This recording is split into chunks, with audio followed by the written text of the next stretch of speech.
નમસ્કાર મિત્રો, વિડીયોમાં તમારું સ્વાગત છે। જી હા મિત્રો, અત્યારે હાલ મોટા અને મહત્વના સમાચાર સામે આવી રહ્યા છે। તો મિત્રો, સમાચારમાં વાત કરીએ તો જમવાનું સ્વાદિષ્ટ ન બનાવતા પતિએ પત્નીનું ગળું દબાવીને હત્યા કરી હોવાની ઘટના અમદાવાદમાંથી સામે આવી છે। પત્નીની હત્યા કરીને પતિ નારોલ પોલીસ સ્ટેશનમાં પહોંચ્યો અને કહ્યું, મેં મારી પત્નીની હત્યા કરી છે।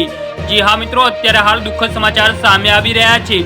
આરોપી પ્રદીપ વણકર છે, તેને પોતાની પત્ની પ્રજ્ઞાની હત્યા કરીને નારોલ પોલીસ સ્ટેશનમાં પહોંચ્યો હતો। સમગ્ર ઘટનાની વાત કરીએ તો નારોલ શાહવાડી વિસ્તારના પ્રભુનગરમાં 7 સપ્ટેમ્બરની રાત્રે પત્ની પ્રજ્ઞાને ગળો ટૂંપો આપીને હત્યા કરીને આરોપી પતિ પ્રદીપ વણકર નારોલ પોલીસ સ્ટેશન પહોંચીને પોતે પત્નીની હત્યા કરી હોવાની કબૂલાત કરી હતી।